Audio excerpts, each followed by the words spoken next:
ಜೈ Bhim news 24x7 ಇದರ 4ನೇ ವರ್ಷದ ಸಂಭ್ರಮಾಚರಣೆ, 135ನೇ ವರ್ಷದ ಅಂಬೇಡ್ಕರ್ ಜಯಂತಿ, ನೂತನ ರಾಜ್ಯ ಸಮಿತಿ ರಚನೆ ಹಾಗೂ ಪದಗ್ರಹಣ ಕಾರ್ಯಕ್ರಮ ಮೇ 9ರಂದು ಪಾಲಮದಿನ್ನಿ ಕೃತಿಕಾ ಕಾಂಪ್ಲೆಕ್ಸ್ನ 3ನೇ ಮಹಡಿಯಲ್ಲಿ ನಡೆಯಿತು. ಗೋಕಾಕ ವಕೀಲರಾದ ಆನಂದ ಬಿ ಮಾಶ್ಯಾಳ ಹಾಗೂ ವೇದಿಕೆಯಲ್ಲಿದ್ದ ಗಣ್ಯರು ಅಂಬೇಡ್ಕರ್ ಅವರ ಭಾವಚಿತ್ರದ ಮುಂದೆ ಕ್ಯಾಂಡಲ್ ಬೆಳಗಿ ಪುಷ್ಪಾರ್ಚನೆ ಮಾಡಿ ಕಾರ್ಯಕ್ರಮಕ್ಕೆ ಚಾಲನೆಯನ್ನು ನೀಡಿದರು. ಬಳಿಕ ಮಾತನಾಡಿದ ವಕೀಲರಾದ ಆನಂದ ಬಿ ಮಾಶ್ಯಾಳ ಅವರು ಜೈ ಭೀಮ್ ಸುದ್ದಿವಾಹಿನಿಯ ಬೆಳವಣಿಗೆಗೆ ಶ್ಲಾಘನೆ ವ್ಯಕ್ತಪಡಿಸಿದರು. ನಂತರ ನ್ಯೂಸ್ ಚಾನೆಲ್ನ 4ನೇ ವರ್ಷದ ಸಂಭ್ರಮಾಚರಣೆಯ ಪ್ರಯುಕ್ತ ಸಂಪಾದಕರಾದ ಸುನಿಲ್ ಈರಗಾರ, ಉಪಸಂಪಾದಕರಾದ ವಿಜಯೇಂದ್ರ ಸಂಪಗೇರೆ, ವೇದಿಕೆಯಲ್ಲಿದ್ದ ಗಣ್ಯರು ಹಾಗೂ ವರದಿಗಾರರು ಸೇರಿ ಕೇಕ್ ಕತ್ತರಿಸಿ ಸಿಹಿ ಹಂಚಿಕೊಂಡು ಸಂಭ್ರಮಿಸಿದರು. ಇದೇ ವೇಳೆ ಅತಿಥಿ ಗಣ್ಯರನ್ನ ಸನ್ಮಾನಿಸಲಾಯಿತು. ಕಾರ್ಯಕ್ರಮದ ಬಹುಮುಖ್ಯ ಅಂಗವಾದ ರಾಜ್ಯ ಸಮಿತಿ ರಚನೆ ಹಾಗೂ ಪದಗ್ರಹಣ ಸಮಾರಂಭದಲ್ಲಿ ಇಳಕಲ್ ತಾಲೂಕು ವರದಿಗಾರರಾದ ಜಾಕೀರ್ ಹುಸೇನ್ ಮುಲ್ಲಾ ಅವರನ್ನ ರಾಜ್ಯಾಧ್ಯಕ್ಷರನ್ನಾಗಿ ನೇಮಕ ಮಾಡಲಾಯಿತು. ರಾಜ್ಯ ಉಪಾಧ್ಯಕ್ಷರನ್ನಾಗಿ ಗಾಳೆಪ್ಪ ಹರಿಜನ್, PR ಗುಡಿಮನಿ, ರಾಜ್ಯ ಪ್ರಧಾನ ಕಾರ್ಯದರ್ಶಿಯಾಗಿ ಗಣೇಶ್ DR, ರಾಜ್ಯ ಕಾರ್ಯದರ್ಶಿಯಾಗಿ M Shivanaganna, Kushappa Kamble, Mallikarjuna Chalavadi, Mahesh T Gangavati, all reporters state incharge head ಆಗಿ ರಾಜೇಂದ್ರ ಚಲವಾದಿ, ಕಾನೂನು ಸಲಹೆಗಾರರಾಗಿ ಆನಂದ್ ಮಾಶ್ಯಾಲ, ಉತ್ತರ ಕರ್ನಾಟಕದ ಅಧ್ಯಕ್ಷರಾಗಿ ವಿಶ್ವನಾಥ ಯಾದಗಿರಿ, ಉತ್ತರ ಕರ್ನಾಟಕದ ಉಪಾಧ್ಯಕ್ಷರಾಗಿ ಕಿರಣ್ ದೊಡಮನಿ ಯಲ್ಲಪ್ಪ ಮರಾಠಿ, ಉತ್ತರ ಕರ್ನಾಟಕದ ಪ್ರಧಾನ ಕಾರ್ಯದರ್ಶಿಯಾಗಿ ಯಮನಪ್ಪ ಬಬಲೇಶ್ವರ, ಉತ್ತರ ಕರ್ನಾಟಕ ಕಾರ್ಯದರ್ಶಿಯಾಗಿ ರವಿ ವಾಳವಿ ಉದಯ್ ಕುಮಾರ್, ದಕ್ಷಿಣ ಕರ್ನಾಟಕ ಅಧ್ಯಕ್ಷರಾಗಿ ಪರಿಸರ ಮಂಜುನಾಥ್, ದಕ್ಷಿಣ ಕರ್ನಾಟಕ ಉಪಾಧ್ಯಕ್ಷರಾಗಿ ನರಸಿಂಹಮೂರ್ತಿ ಬಾಗೇಪಲ್ಲಿ ಹಾಗೂ ಶಿವಮೂರ್ತಿ ಗುಬ್ಬಿ, ದಕ್ಷಿಣ ಕರ್ನಾಟಕ ಪ್ರಧಾನ ಕಾರ್ಯದರ್ಶಿಯಾಗಿ ಚನ್ನಕೇಶವಯ್ಯ KB, ದಕ್ಷಿಣ ಕರ್ನಾಟಕ ಕಾರ್ಯದರ್ಶಿಯಾಗಿ ಕೃಷ್ಣಮೂರ್ತಿ T ಚಳ್ಳಕೆರೆ ಹಾಗೂ ನರಸಿಂಹಮೂರ್ತಿ ದೇವನಹಳ್ಳಿಯವರನ್ನು ಆಯ್ಕೆ ಮಾಡಲಾಯಿತು.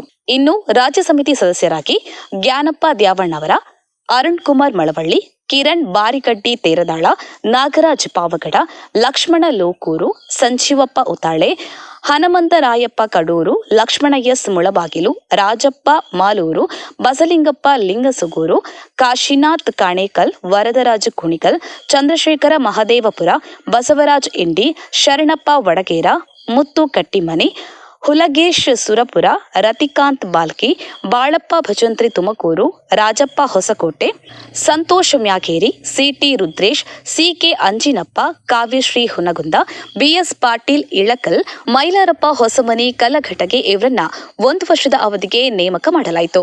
ಇದೇ ವೇಳೆ ವಿಶ್ವನಾಥ್ ಯಾದಗಿರಿ ಜಿಲ್ಲಾ ವರದಿಗಾರರನ್ನ ರಾಜ್ಯ ಸಮಿತಿ ಸದಸ್ಯರನ್ನಾಗಿ ನೇಮಕ ಮಾಡಲಾಗಿದೆ. ನೇಮಕಗೊಂಡ ಎಲ್ಲರಿಗೂ ಆದೇಶ ಪತ್ರ ಹಾಗೂ ಚಾನೆಲ್ ID ಕಾರ್ಡ್ ಅನ್ನು ನೀಡಲಾಯಿತು. ಇನ್ನು ಸಂಪಾದಕರಾಗಿ ಸುನಿಲ್ ಈರಗಾರ, ಉಪಸಂಪಾದಕರಾಗಿ Vijayendra Sampangere, anchor and editing head ಆಗಿ ಯೋಗಿನಿ ಮಚ್ಚಿನ ಮಂಗಳೂರು ಜವಾಬ್ದಾರಿ ನಿರ್ವಹಿಸಲಿದ್ದಾರೆ. ಕಾರ್ಯಕ್ರಮದಲ್ಲಿ ವಾಹಿನಿಯ ಬೆಳವಣಿಗೆಗೆ ಶ್ರಮಿಸಿದ ತಾಯಂದಿರನ್ನ ಹಾಗೂ ಯುವಕರನ್ನ ಸನ್ಮಾನಿಸಲಾಯಿತು.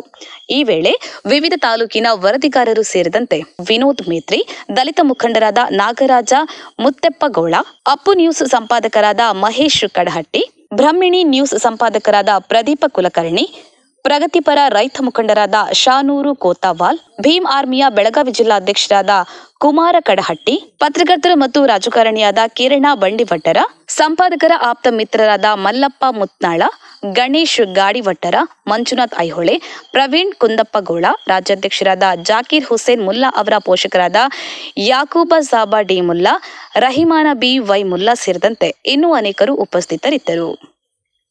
ಯೋಗಿನಿ ಮಚ್ಚಿನ, ಜೈ ಭೀಮ್ ನ್ಯೂಸ್ 24x7 ಇದು ಬಹುಜನರ ನ್ಯಾಯಕ್ಕಾಗಿ.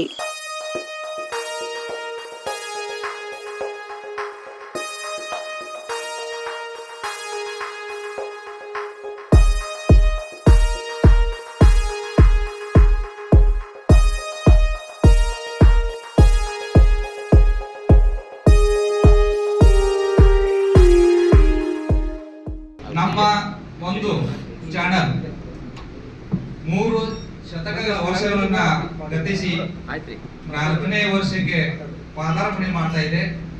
ನಿಮಗೆಲ್ಲ ಗೊತ್ತಿದೆ, ಜೈ ಭೀಮ ಅಂದ್ರೆ ಅವರಿಗೆ ಉರಿ ಬರ್ತಾ ಇದೆ. ಏನಾಗ್ತಾ ಇದೆ? ಉರಿ ಬರ್ತಾ ಇದೆ. ಇನ್ನು ಚಾನಲ್ ಅಂದ್ರೆ ಪೂರೇ ಬೆಂಕಿ ಎತ್ತಿ ಬಿಡ್ತಾ ಇದೆ. ನಾನು ಬೇರೆ ಯಾರು ಅಲ್ಲ, ನಾನು ಜೈ ಭೀಮ್ನವನೇ. ನಮ್ಮ ಸಮಾಜ ಭಾರತ ದೇಶದಲ್ಲಿ ಮೊಟ್ಟ ಮೊದಲಿಗೆ ಬಾಬಾ ಸಾಹೇಬ್ ಅಂಬೇಡ್ಕರ್ ಅವರು ಬಹಿಷ್ಕೃತ ಭಾರತ್ ಎಂಬ ಪತ್ರಿಕೆಯನ್ನು ಹೊರಹಾಕಿದ್ದಾರೆ. ಅದರಂತೆ ಮೂಕ ನಾಯಕ ಅನ್ನುವಂತ ಪತ್ರಿಕೆಯನ್ನು ಹೊರಹಾಕಿದ್ದಾರೆ. ಒಂದು ಕಡೆ ಬ್ರಿಟಿಷರ ವಿರೋಧ ಸ್ವಾತಂತ್ರ್ಯ ಹೋರಾಟ ನಡೆದರೆ, ಇನ್ನೊಂದು ಕಡೆ ಜಾತಿ ಸಂಘರ್ಷದ ಹೋರಾಟ ಗಾಂಧಿ ಮತ್ತು ಅಂಬೇಡ್ಕರ್. ಏನ್ ಮೇಲ್ಜಾತಿಯವರ ಮನೋವಾದಿಗಳ ಕಪಿಮುಷ್ಟಿಯಲ್ಲಿ ನಾವು ಯಾವ ರೀತಿ ಬದುಕಿ ಸ್ವಾತಂತ್ರ್ಯ ಗಳಿಸಿದ್ದೀವಿ ಅನ್ನೋದಕ್ಕೆ ಬಾಬಾ ಸಾಹೇಬ್ ಅಂಬೇಡ್ಕರ್ ಅವರ ಲೇಖನಿಕೆ. ನೀವೆಲ್ಲರೂ ಈ ಚಾನಲ್ ಅನ್ನ ಒಂದು ಹೆಜ್ಜೆಯಾಗಿ ಮುಂದೆ ಸಾಗಿಸಿ ಮುಂದಿನ ದಿನಮಾನ ಒಳಗ ನಮ್ಮ ಕರ್ನಾಟಕದಲ್ಲಿ ಒಂದು ದೊಡ್ಡ ಮೀಡಿಯಾ ಆಗಿ ಹೊರಹೊಮ್ಮಲು ಅಂತೇಳಿ